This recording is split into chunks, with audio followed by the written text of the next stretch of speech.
Hey everybody, how's it going? Yeah, pretty good. I'm Benjamin Yates. I teach at the University of Louisiana at Lafayette. And yeah, big thanks to Mr. Kidwell for having me here today. I'm really, really glad to be here. I was just telling him that I think probably like 2008, I was probably emailed him and was like, hey, do you have any money for a master's, blah, blah, blah. And I don't remember where that went, but I didn't even audition, I don't think so. Yeah, it's a small world is kind of the big takeaway. So this fall tour, I try to like get out every fall and just play at a couple schools. And I kind of always rely on my friends, and then my friends kind of know people, and it turns out that we all just kind of know each other, and better not take each other off, sort of thing. So I'm going to play a couple things here that I'm actually going to perform with piano tomorrow night over at Pittman Hall at OU. You're all welcome to come to that if you've got nothing else going on. It's also going to be live streamed if that's easier. But I would assume there's something going on here. What time is it? 7:30. Pittman is their small recital hall. It's the little one. South of, I mean, it's in that same building as Sharp, where a lot of you did Dakota and Allstate and all that stuff. But there's another little recital hall in that foyer to your left. Just follow the massive crowd. Thousands of people. No, not really. So anyway, you're all welcome to go to that. It should be a good time.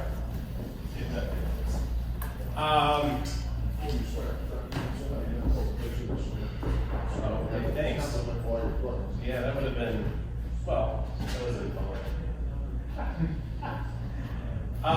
So I'm gonna start with some alto trombone today.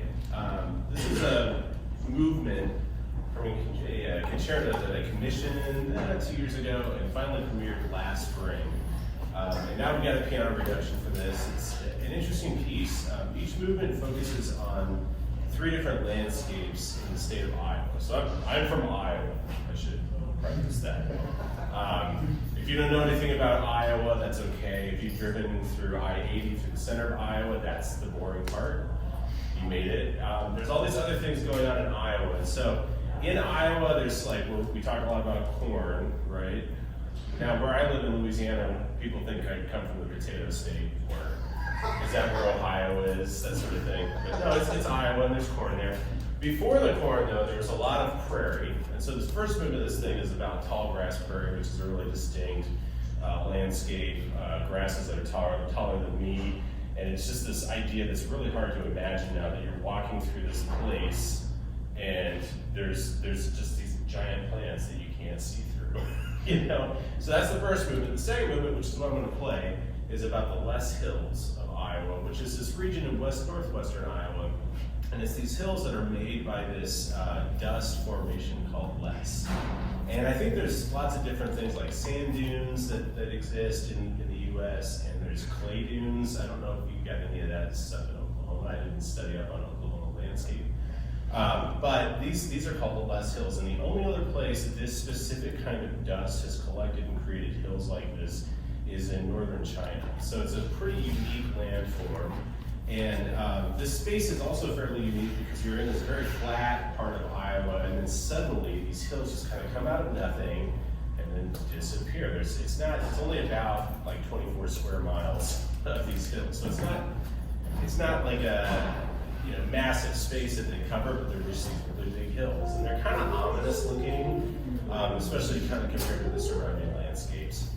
So that's what this movement's about. The last movement is about the Driftless Region, which is kind of where I grew up, and it's actually got a lot of bluffs. There's a lot of rivers and streams and these natural springs with really cold water and caves. We used to go spelunking a lot when I was a kid. And in fact, one of the places that I lived for a while is in this region where a meteorite hit before the last ice age, so way back, right? And so it's not only kind of this area that's got a lot of exposed rock and exposed bluffs, but it's also got this giant crater, impact crater. And there's actually a number of different like insects and snails and all sorts of plants that still live in that crater that are from the last ice age, because it's still cool enough and generally like the last ice age enough for them to live. kind of interesting. But I'm not going to play that one. I'm going to play the one about the hills.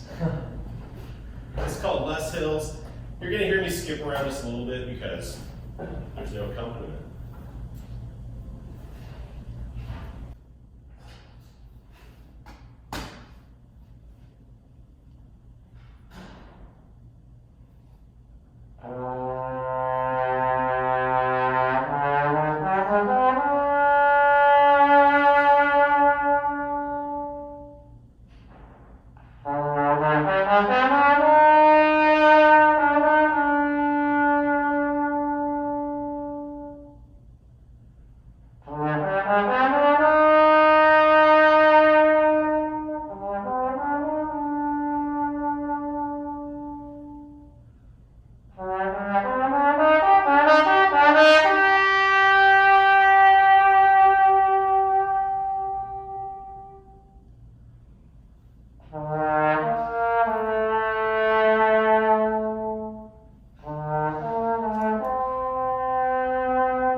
That's Loess Hills, kind of the super reduced version of it.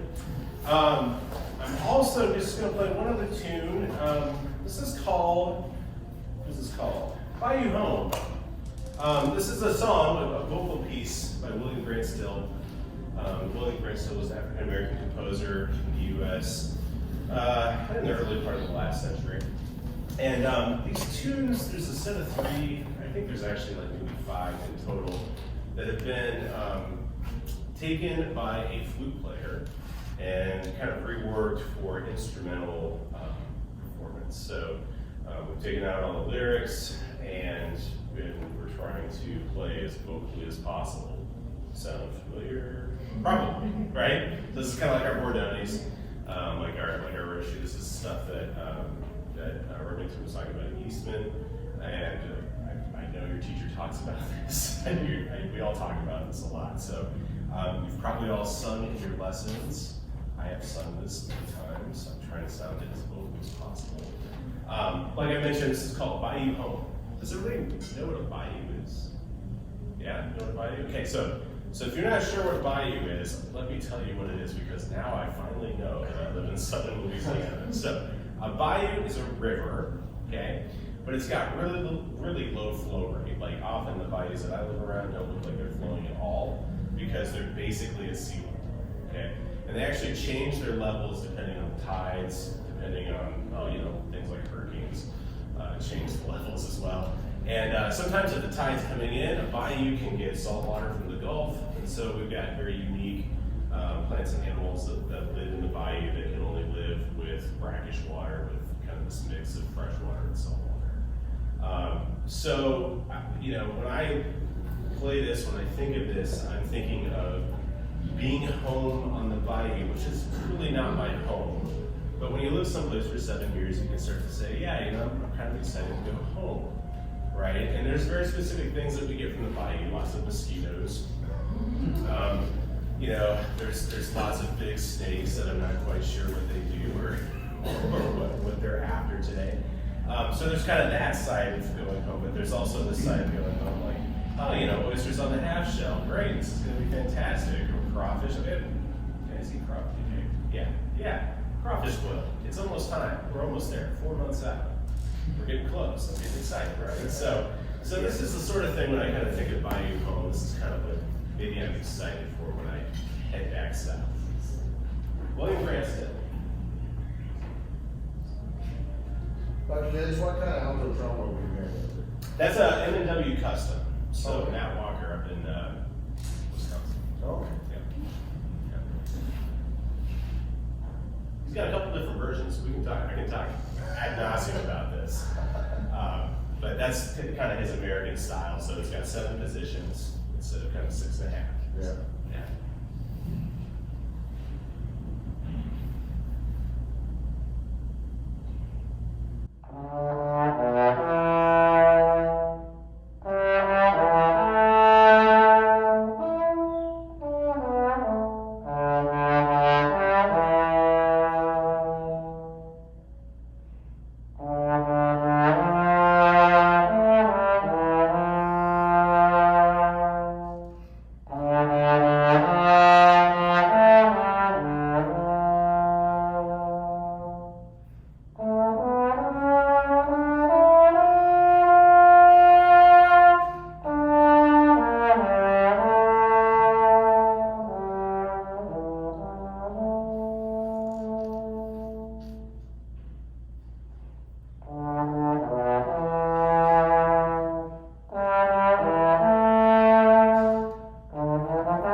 want to listen to more, tomorrow night should be fun.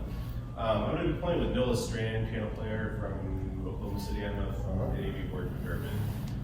She's killing it. We're going to have a lot of fun. So.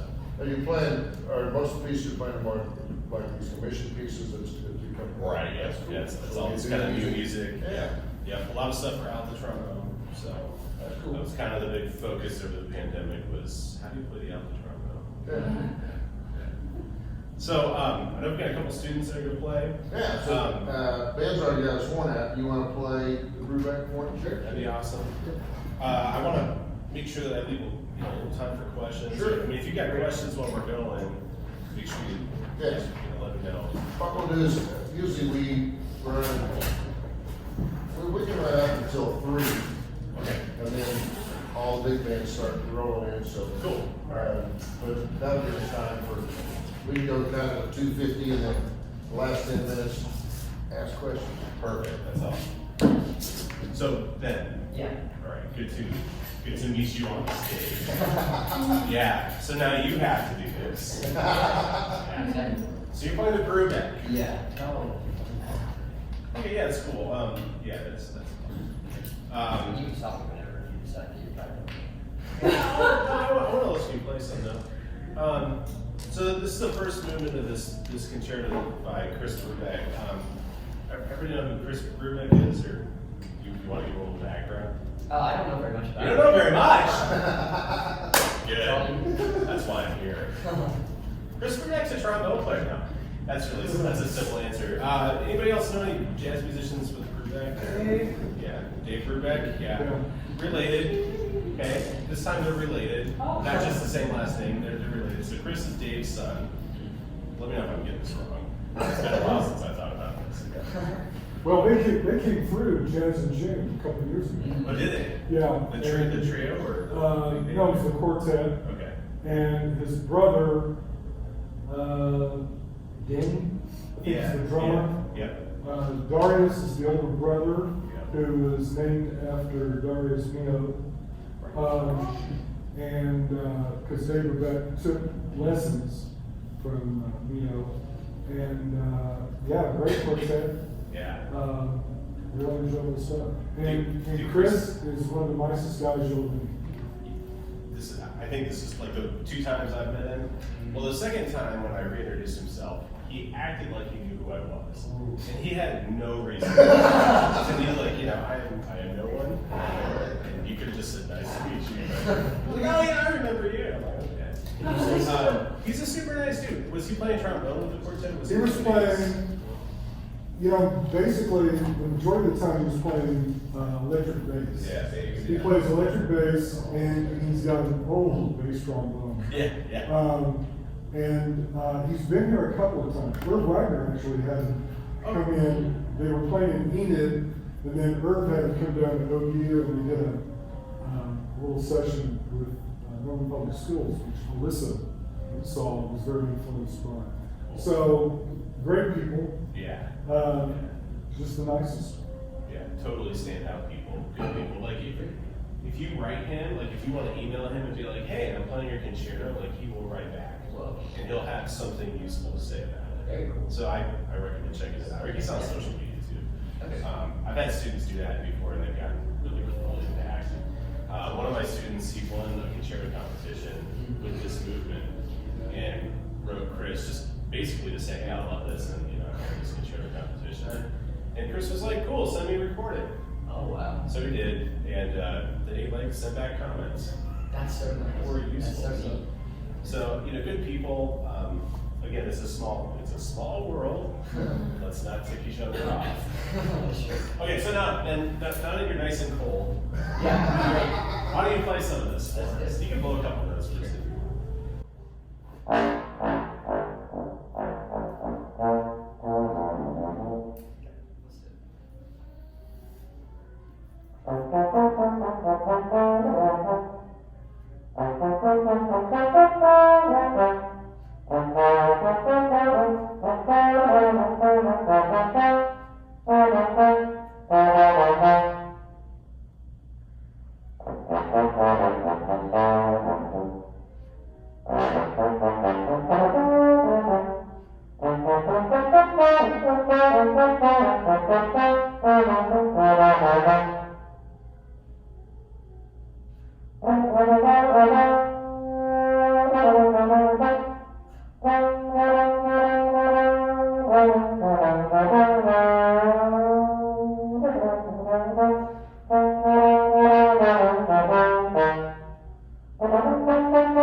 First idea. Is this stand where you want it? Maybe a little. Oh, yeah, maybe. Does it go up? Yeah, cool. So, one thing that I'm not it may seem like I'm aggressive in my teaching, right? But I'm not actually a very aggressive person. So one thing that was always really hard for me was like walking into my teacher's office and like putting things where I wanted it, the music stand, or the chair, or the pencil, or whatever. And I don't think my teacher actually cared. I, as a teacher, don't really care what you do. So one of the first things that you do when you're gonna play, especially in front of people, is you gotta make things the way you want. Yeah. Right? So we're gonna practice this because it's really important to practice these sorts of things. So I'm gonna give you your music, okay? All right, I'm gonna have you just face the back of the room. We're not gonna tell secrets about you, I promise. Okay, I'm gonna mess the stand up. And then you're gonna do whatever it takes. Now you can turn back around. Okay, great. You're gonna do whatever it takes to get that music stand where you want it, the way you want it. You can either ask me to help you. No, you're good. Okay. Okay.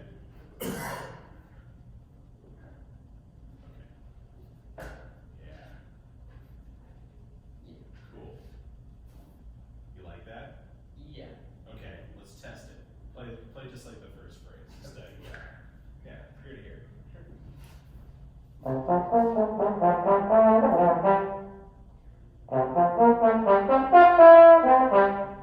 Better.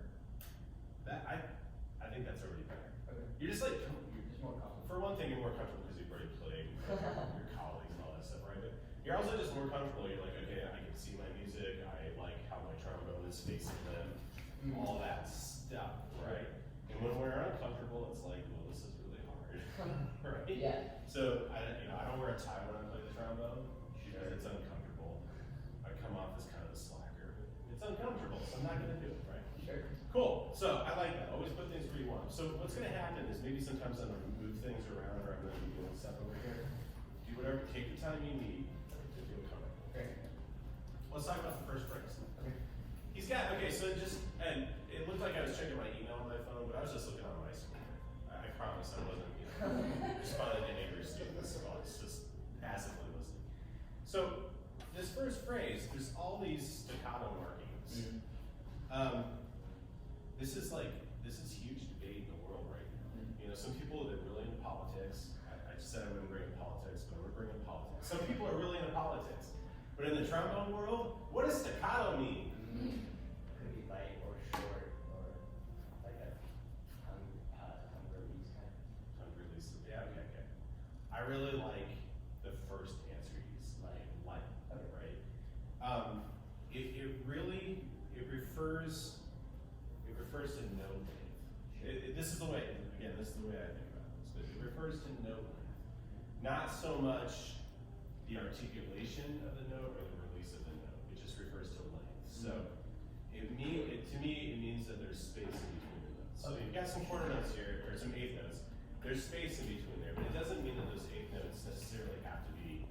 really, really short, right? Okay, so this is one of those places where like we have to talk about the difference between when you're reading a jazz chart and you're reading a classical chart. Yeah. And then we have to talk about like what does this actually mean in this concerto, which is kind of a jazzy concerto. Right? This dude, he's playing with some jazz. Sure. So I want you to try this first phrase once. Ignore the staccato markings. Okay. Play full value. Sure.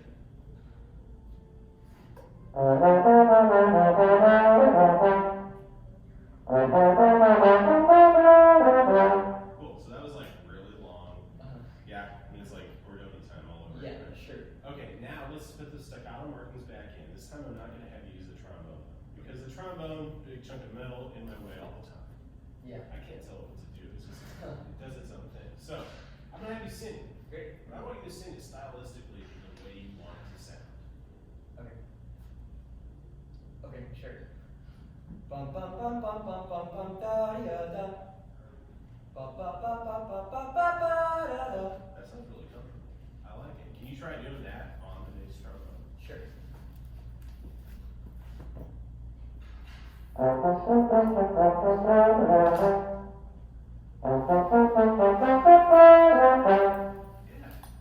I think that's cool. That seems a lot more comfortable to you.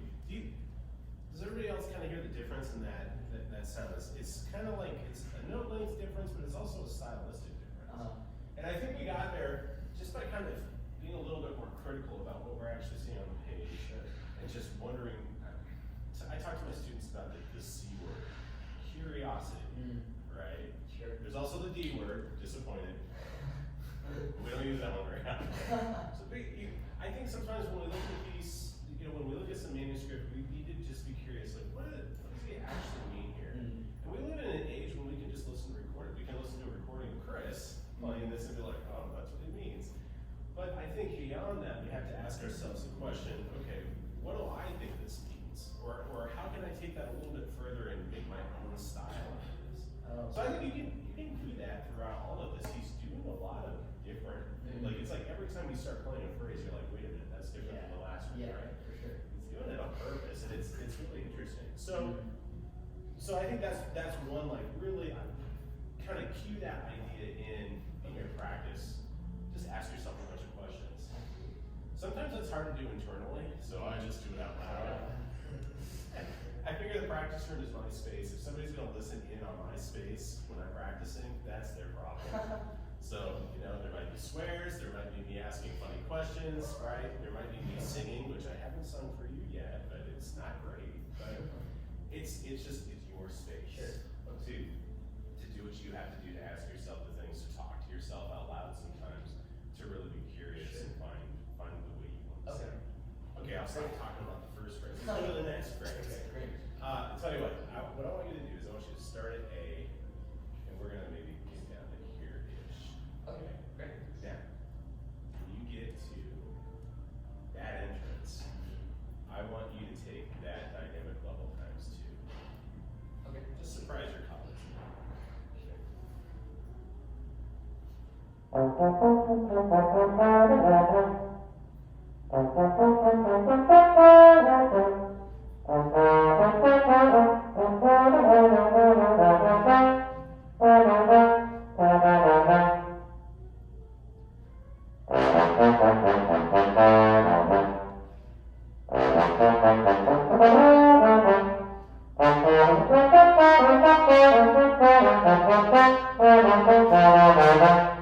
Cool. Yeah, that's getting comfortable. I like it a lot. So what I have to do is he's got this second phrase that comes in and it's down the octave. The first time we played it, I thought it sounded good. It was in tune and stuff, but it wasn't quite like aggressive enough, energetic enough. Yeah, kind of I almost feel like this is like it's a little heroic. Yeah. Right? And now the low part will come in and save the high part. Right?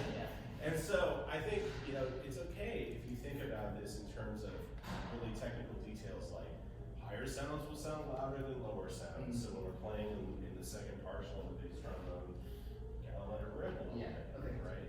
But it's also kind of this idea of, well, the orchestra goes ba beep ba do ba da, and then you gotta really punch it in there too. Otherwise, it loses the shift, that energy.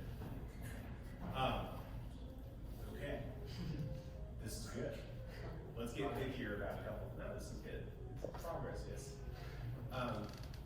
Some of these notes are accented, some of them aren't. Okay. Do we hear the differences in accented notes and non-accented?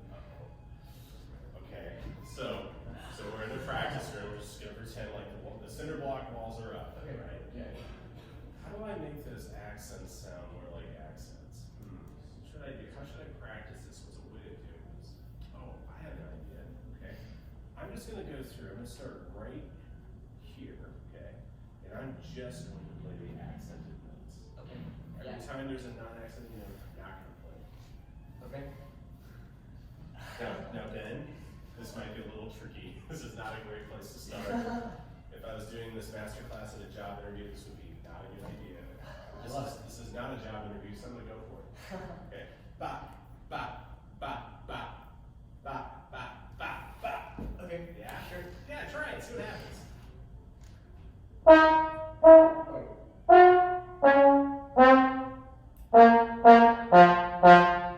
Do it one more time for security, but that was correct.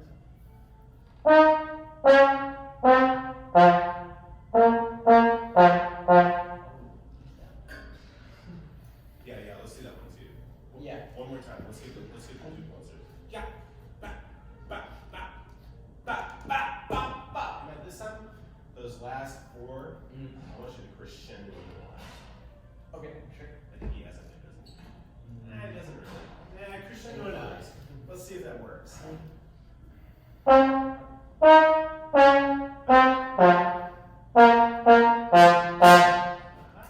Interesting. Okay, then again, practice room technique may have been a little too much. That's cool though. We like to go a little too far and bring it back. Okay, now play B. Just play. I'm not gonna do that. One thing I'm sorry, not B. Here. I'm gonna have you start right here. Yeah. Play all the notes. Okay. Yeah.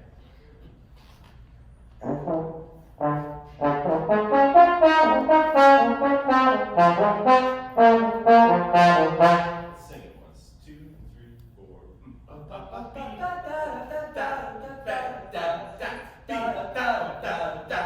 One more time. 2, 3, 4.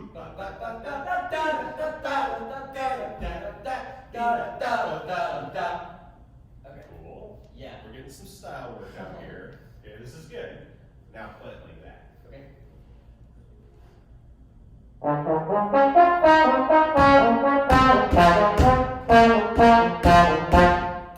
to do some stomping. Stomping was good, right? It helps. Yeah, I think it helped a little bit. Now let's do it without me stomping. Let's start back a little bit here at B. Yeah. Okay. Yeah. Okay. Yeah, you're going for those accents. Okay, sure.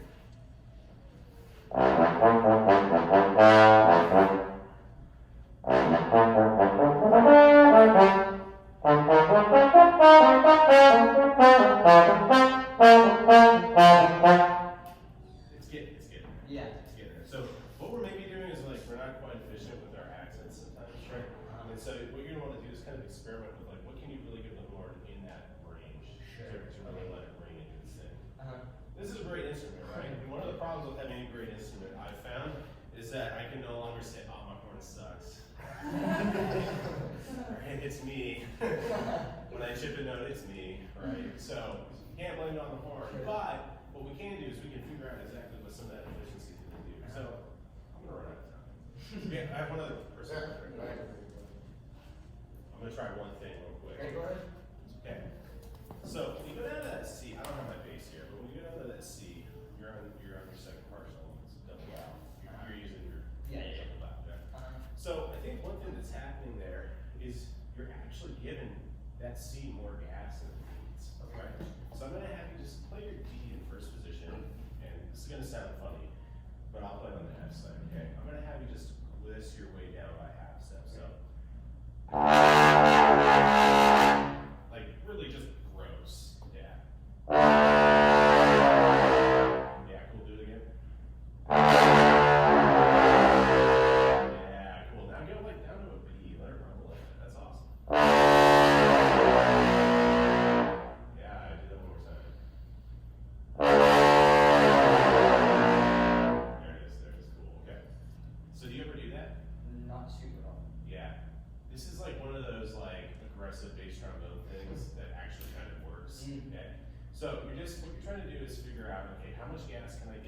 rumbly can I make it, and then how can I draw this back into this? So now I'm gonna have you start on a D in your double range, and gliss out to a C, and then bring the dynamic back a little bit, and see what you have to do that.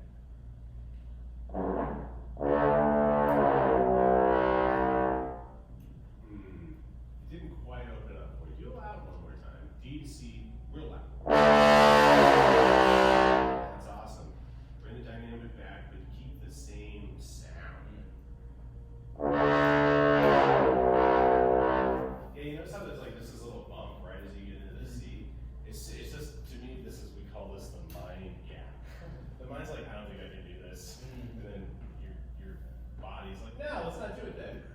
Okay, so just, hey, there it is. That's cool, that sounds great. Now, you have to start on it after sitting there waiting for the orchestra. Just do the first 3 notes. C, F, B flat.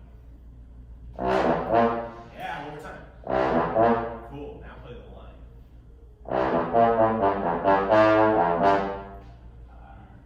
So I think sometimes it's like, yes, you can play, like, you can probably play your C major scale, great, no problem, right? Sure. You can play things in certain contexts, but sometimes all you do is lose that context a little bit, and suddenly you got nothing there. Yeah. So, I think sometimes this glissing thing is great. If we had a little bit more time, I'd have you do some glissing on just the inner slide, just to kind of see if you can't figure this out. It's just like, that's not really how I play a C, okay? Yeah. Full disclosure here. But what you're trying to do is figure out what the point of efficiency is with the buzz. You can buzz it on the mouthpiece, and the same thing. Absolutely. So that sort of thing might help kind of find those lower notes and help you lock in just a little bit. Great. You can also use a tuner. Yeah. Drone will help you in that passage a lot. Okay, awesome. Ben, awesome work. I really appreciate it. Yeah, thanks so much. Have fun. Dr. Yates, this is Naomi. Naomi. Maury, and Naomi's gonna play the castelli. Oh, awesome. Love it. Come on up. Same thing we talked about with Ben, right? Put the stand where you want it. You can move my stuff. Stuff's in the way. Do what you got. You're working on it, right? Yes. So again, I'm checking my email. Look at this. Okay. All right. You haven't played any notes. You want to play notes? You just want to go for it. Well, I'll probably play some music. Yeah, please do.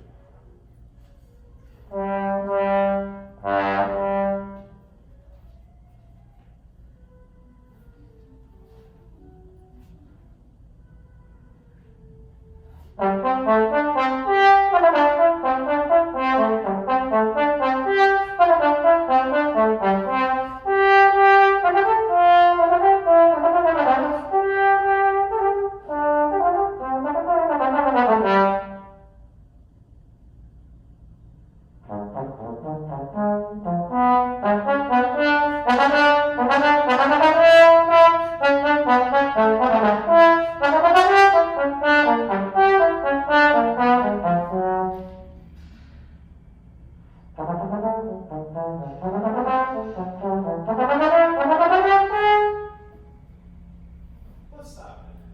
That's awesome.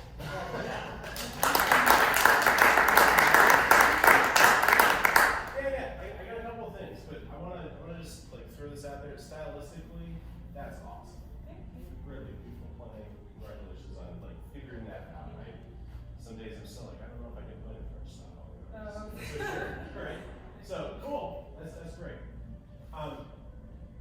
There's like a couple of things that I just kind of want to identify and see if we can't work on. One thing is kind of like the space that you're taking in the room, right? Oh, yeah. So we could relate this to posture just a little bit, Uh-huh. but I feel like you're kind of doing it for the music, and you're kind of leaving the rest of your body just kind of like left behind, right? So I think one thing that we can all think about as trombonists is how do we actually physically set ourselves up for success with the instrument? I constantly feel like the thing's very mentally and physically it's always very I'm kidding, right?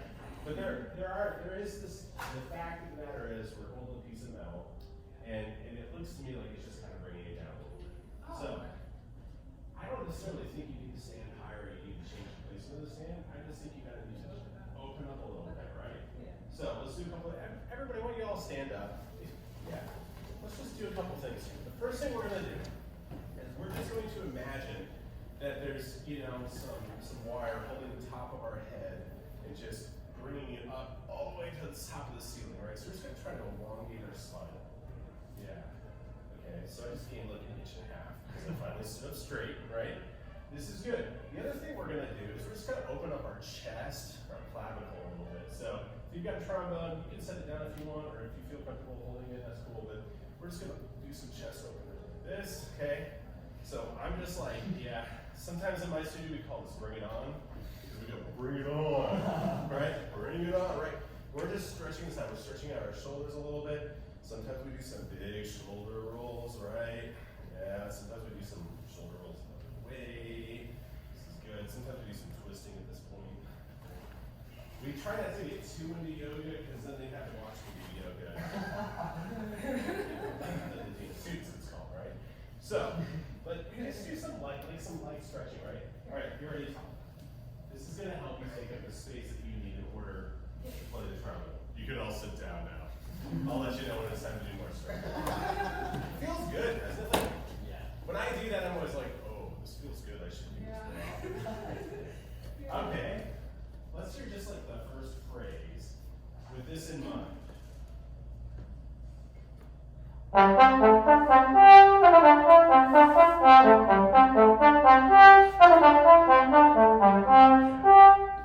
get shot because it's great. It's like there's already like you're already taking up more physical space in the room, right? And then that gives you more presence to us orally.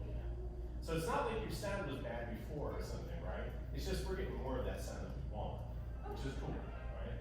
So I think you can think a little bit about that. That's just kind of like posture based, or like how do I want my body to approach the music that I'm playing? The other thing is how do I want my body to approach the trombone? And so, like I mentioned, it's kind of like you're kind of coming through that a little bit. That was extreme, by the way. That's not exactly what's happening, right? But when I play the trombone, sometimes it's kind of like, all right, we'll hold it here, or maybe I'll just go to it, right? So this is something that I think we all kind of need to think about once in a while. So what I'm going to have you do is I'm just going to have you find that posture that you like, right? This comfortable posture. And you're going to actually hold your trombone down here, kind of like it's still the case. Yeah. And just like, do not move your body, bring it up to you. Yeah. Now, that's almost like marching band, right? It's not marching band, don't worry. Okay? I promise I will not do that to you, right? But I think what we can do is just kind of think about, okay, where does this actually feel good on my body right now? And that's a little bit different than what you were doing before. So this might be the sort of thing that you can maybe do in front of a mirror, right? Or my students are all like, oh, face front camera on my phone. And I'm like, what's that? So you can just make sure that you're kind of watching yourself and identifying, okay, how am I actually bringing the instrument up to me? You don't always have to come down from this position, but to me it's just very obvious when I start to kind of change the rest of my body for that.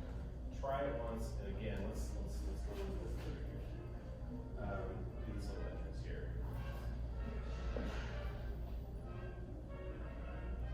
I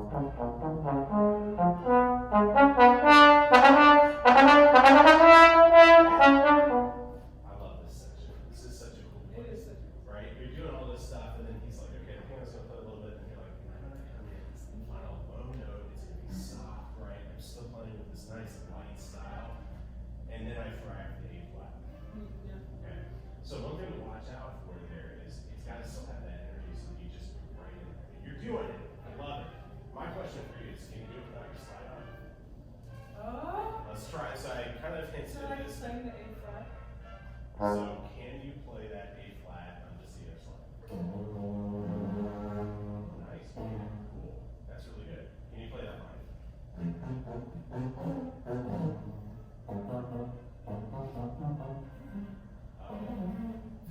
Physics got you, right? The wrong length to do that. That's so bad. So physics got you. But that's really good for you because now you can be like, yes, I can hear that.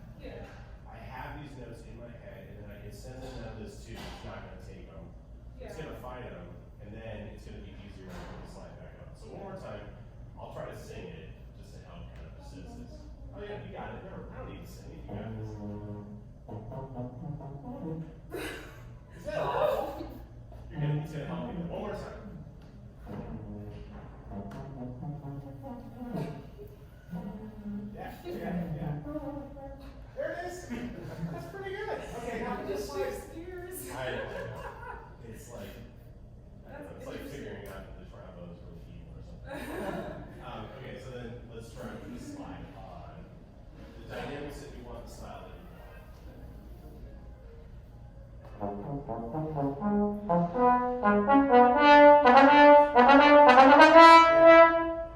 think that just centers a little bit more for you. Yeah. And there's a lot of ways of finding center. You can buzz it on the mouthpiece, okay? You can sing it. I had a teacher that used to be like, okay, sing it 3 times in a row, then buzz it 3 times in a row, then play it on your inner slide 3 times in a row. Like it was very like methodical, and I think that worked for me at some point, and at another point it really didn't. But so you can kind of figure out how that might work for you, but just once in a while, especially when you're doing these test church changes where you're kind of in your middle of the range, and then you got to do a really big drop down or a really big skyrocket up. You can try taking the other slide off and just making sure that you're really finding efficiency there, even though you're not going to be able to play every single.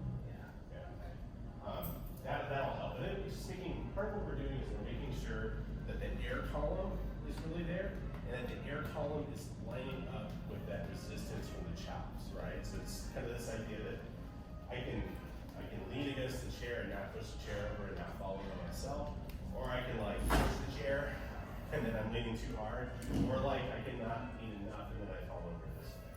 So we're just trying to find this perfect place where you can just balance. Nice. That sounds really good. Congrats. Should we take a little time for any other questions? Sure. Yeah.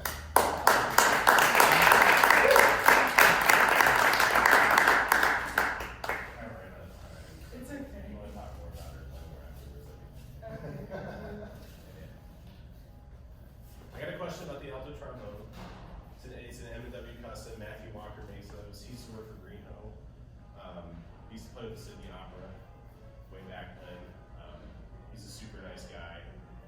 They give me a little bit of money to do these things, and I don't have to talk about them, but they're nice and they give me money to do this. So Well, notice my let's check out their works. and all my references about alto trombones from Irv and Bad, both those guys kind of mentioned that, and what I was noticing is when you play, you go ahead and blow through the horn.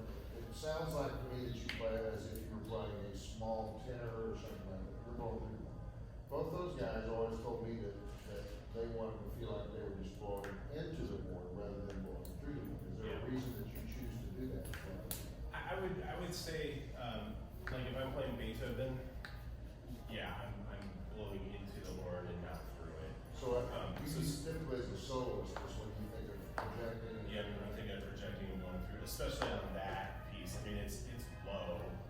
You don't need. I mean, you don't need an alto trombone. It's kind of like most orchestral repertoire. You don't need an alto trombone for, right? So, it's the idea for me is it's like, well, what kind of color character or what tone do I want to get out of it? So for that, yeah, I'm definitely blowing through.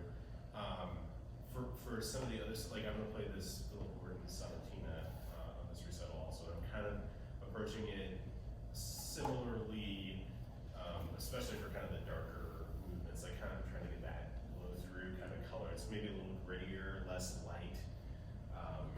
And then yeah, orchestrally or let's like if I'm gonna play Wagner style, like certainly blowing into the horn, keeping it lighter, trying to go for that smaller sound. Okay. That's not quite as. I mean, it's what I do with that Prairiescapes is pretty heavy sounding. Yeah.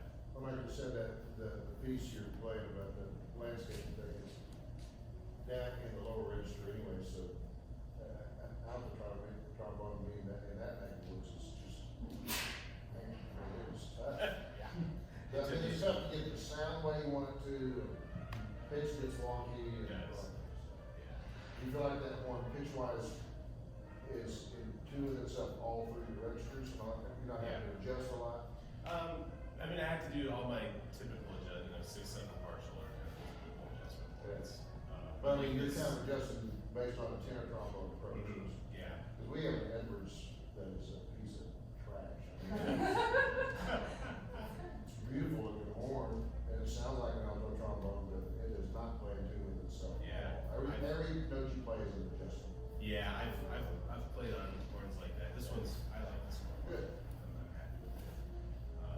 I play on the German style, the K&H, and I think it's also very similar where I don't have to do a lot of adjusting for every note. It's just Is your tenor also an independent? It is, yeah. Now, Are the bell flares a little different? I mean, they look different. This one specifically is the instrument's tuning and slide. So the big tuning slide is on the hand slide down here. It's this Right, little right. guy, yeah. And so that means that the radial part is just a little bit different than tuning in the bell. And then the bell flare, Matthew does all these different calculations, but basically the bell flare is a little tighter than most. I don't know if you can tell, but it's not really flaring until down here, and that's a little bit longer of a throw from the top of your bell. But do you feel like that one's a little brighter than? It's got that option for sure. And I feel like I have to control a little bit. Like if I don't want that characteristic, then I have to bring it back. One thing I really like about this horn is that I just go on color options. So if I want it to be really bright, I can do it. If I want it to be dark, I can back off and make it creepy. Do you find, Go ahead. do you find when you have the tuning in the slide, the hand slide, if you have to change it, does it change the feel of the slide? It doesn't bother me, but I've played on this one for 5 years. So when I first made this switch, it was like this feels really weird and heavy and kind of. At first, it kind of felt like suddenly my hand slide was unplayable, you know. But I've gotten used to it. And when I go back to other slides now, I'm like throwing them off. It's like weightlifting. And when you take your slide off to do just the inner two, do you ever like put the outer slide away and do physically? Yeah. Yeah, I do that a lot actually. Or sometimes what I'll do is if I want to blow through the inner tube, I'll just put it on the lower tube. Oh, okay. I can. And Right. make it that way. Yeah. So depending on what I'm actually working on. I've got a student right now who's really struggling with placement, you know, getting to a position and staying there, right? Knowing where they're actually at. And so a lot of what we're doing is the hand slides off. He's buzzing through the tube, or he's sometimes just buzzing through the mouthpiece with a burr. And then we're doing, you know, just air slide motions to try to make sure that we're actually stopping in places where we need to, all that stuff. But the kind of the next step for him in a couple of weeks, I hope, is to go on the lower tube and probably bend it and have a major repair and yeah, I've certainly done some stuff like that. You can ask me anything, but Yeah. Do you have any advice on where's a good place to put your mouth on the mouthpiece and how to remember it? Because I haven't had one consistent place where I put my mouth on the mouthpiece since I started playing. I'm not a great person to ask about that on a personal level because I'm terrible at it. And I actually don't, I don't know how much I want to get into this, but I don't play with a center aperture. I'm actually offset, and so my top lip is actually over my lower lip over here. It's not that stupid. So, you know, mouthpiece placement for me personally is a little weird. But, yeah, trying to find consistency for mouthpiece placement. I really do think that the thing that you have to figure out is what feels right for you. And it may change. What I'm always looking for is what works most of the time. Like 95% or 98% of the time, when I bring the board up, will I be able to play the note I want to play with this place? And then anything beyond that with the mouthpiece, I'm just trying to not. I don't want to. I mean, it's not like there's no pressure on the mouthpiece on the chop, but like I'm trying to reduce pressure so that I just have a seal essentially, and I'm not cranking into my embouchure. Yeah, I'm trying to be consistent with how I do things. Like for example, since the beginning of this semester, I've actually started relearning how to tongue because I've been doing it wrong my entire life. And I can't get any consistent results at all because I can never remember how my mouth goes on the mouthpiece. So yeah. Well, there's lots of things I think that you could do to help with that. I mean, I think one thing is if you can't remember maybe the time between practice sessions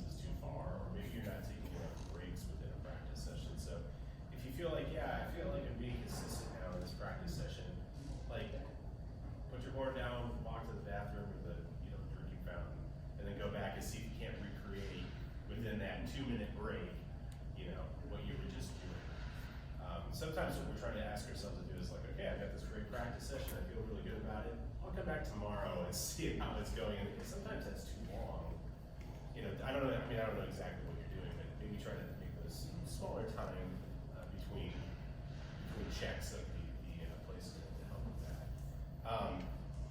You know, I think another thing that's really helpful is maybe recording yourself visually, or, you know, looking in a mirror again and visually kind of observing what do I actually see happening here, and how can that kind of help inform me the next time as to what I want to do. It's a process. I mean, this sounds very familiar, right? I've gone through many different kind of rebuilding operations of my playing, and I'm sure I'm not done. There's always things that I want to change and make better. So it's the process for sure. Well, Dr. Yates, thank you so much. Everybody give us a